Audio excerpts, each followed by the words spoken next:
আসসালামু আলাইকুম। হ্যালো বন্ধুরা, তোমরা কেমন আছো? আশা করি তোমরা ভালো আছো। আমি আলহামদুলিল্লাহ ভালো আছি। আমার শখের কিচেনে তোমাদের সবাইকে স্বাগতম। প্রতিদিনের মতো আবারও একটি রেসিপি নিয়ে আসলাম। মুরগির মাংস দিয়ে সবজি খিচুড়ি। স্বাদে হবে অতুলনীয়, অনেক টেস্টি, অনেক মজা। আমি যেভাবে রান্নাটা করছি, তোমরা দেখে এভাবে রান্নাটা করার চেষ্টা করবা। চলো প্রথম থেকে শেষ পর্যন্ত দেখবা আমি কি কি দিচ্ছি। আগে কি কি সবজি নিয়েছি দেখাই দিই। গাজর নিয়েছি, আলু নিয়েছি, টমেটো নিয়েছি, বেগুন নিয়েছি, সব কিউব করে কেটে নিয়েছি। আর বাঁধাকপি কুচিয়ে কেটে নিয়েছি, একটু মোটা মোটা করে নিয়েছি। সব সবজিগুলো আমি কুটে একদম সুন্দর করে ধুয়ে রেখেছি। আর এখানে মুরগির মাংস নিয়েছি, পেঁয়াজ কুচি, মরিচ, আর এখানে তেজপাতা, দারুচিনি, সবুজ এলাচ, কালো এলাচ আর জয়িত্রী, 4 ভাগের 1 ভাগ। আর এখানে চাল, ভাতের চাল আর মসুরের ডাল নিয়েছি, দিয়ে ধুয়ে 10 মিনিট মতো ধুয়ে দিয়েছি রেস্টে। এটা ভাতের চাল নিয়েছি, পোলার চাল না। ভাতের চাল দিয়ে খিচুড়িটা তৈরি করে দেখাবো। এবার কড়াইয়ে তেল দিয়ে দিয়েছি। এবার শক্ত যে সবজিগুলা, আলু, গাজর, এগুলো একটু ভেজে নিব তেলের সাথে। 2-3 মিনিট মতো করে ভেজে নিব সবজিগুলা, তাহলে কাঁচা গন্ধ থাকবে না। একটু হলুদ গুঁড়া দিলাম, অল্প একটু। আর আমি তেলের সাথে আগে একটু লবণ দিয়েছিলাম। এবার বেগুনটা দিয়ে আলুটা 2-3 মিনিট মতো ভেজে তারপরে বেগুনটা দিচ্ছি। বেগুন দিয়ে বেশিক্ষণ নাড়বো না, 2 মিনিট মতো, বেশি না। আমি সব সবজিগুলো এভাবে ভেজে নিব। এবার পাতাকপিটা লাস্টে দিয়ে দিলাম। এটা আমরা পাতাকপি বলি, অনেকে বাঁধাকপিও বলে। এবার ভাজা হয়ে গেছে, এবার তুলে নিচ্ছি আমি আর একটা পাত্রে। সবজিগুলো এভাবে ভেজে যদি খিচুড়িতে দেওয়া যায়, খিচুড়ির টেস্ট অনেক গুণ বেড়ে যায়। আর একটু তেল দিলাম। এবার পেঁয়াজ কুচি আর মরিচ কুচি দিয়ে দিব।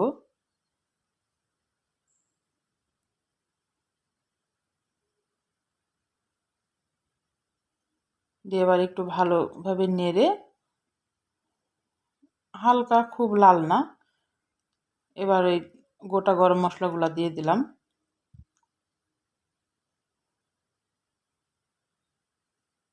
খুব লাল করব না, হালকা একটু কালার খালি চেঞ্জ হওয়া পর্যন্ত নাড়বো পেঁয়াজটা।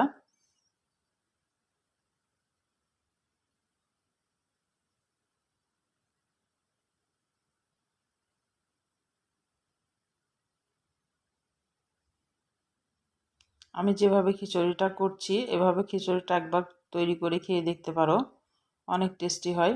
এবার মাংসটা দিয়ে দিলাম। মাংসটা আমি পরিষ্কার করে ধুয়ে রেখেছিলাম।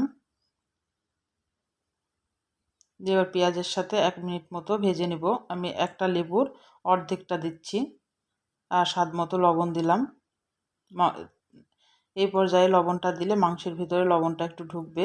হলুদ গুঁড়া দিলাম আর শুকনা মরিচের গুঁড়া দিলাম, ধনিয়ার গুঁড়া দিলাম,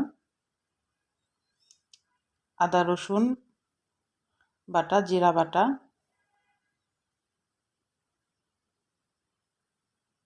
1 টেবিল চামচ আদা বাটা দিয়েছি, 1 টেবিল চামচ রসুন বাটা আর হাফ 1 টেবিল চামচ জিরা বাটা দিয়েছি। এবার মশলাটাকে ভালোভাবে একটু পানি দিয়ে কষিয়ে নিব। অল্প একটু পানি, এই পানিটুকু দিয়ে এবার ঢাকনা দিয়ে ঢেকে দিব।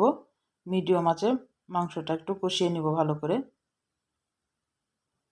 খুব বেশি পানি দেওয়া যাবে না।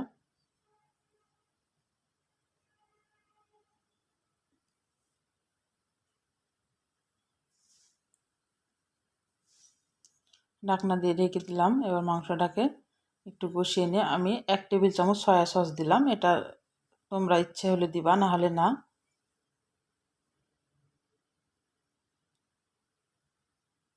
কিন্তু সয়া সসটা দিলেও খিচুড়ির টেস্ট কিন্তু আরও অনেক গুণ বেড়ে যায়।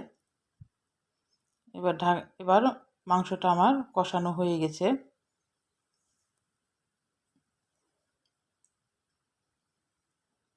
আর একটু নেড়ে দিচ্ছি।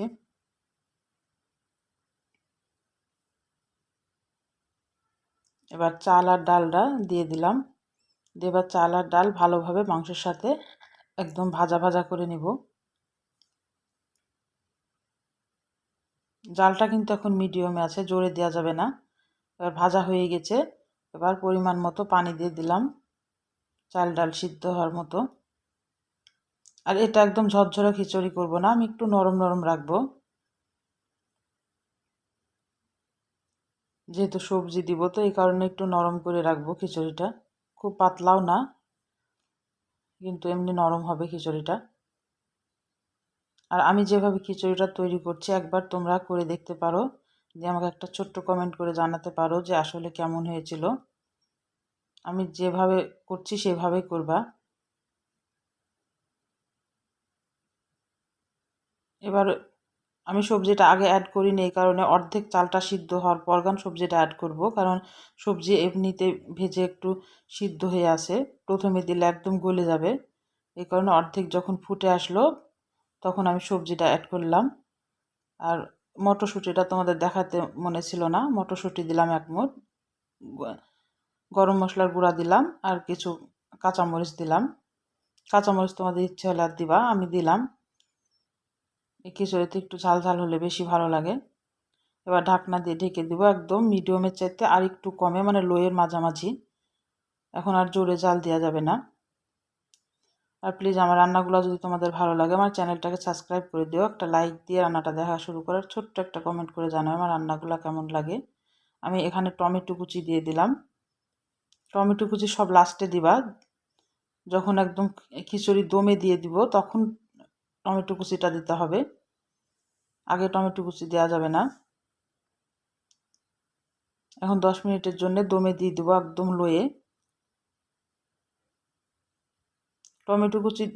টমেটো দেওয়ার পর একদম 10 মিনিটের জন্য লোয়ে দিয়ে দিতে হবে, লো আছে।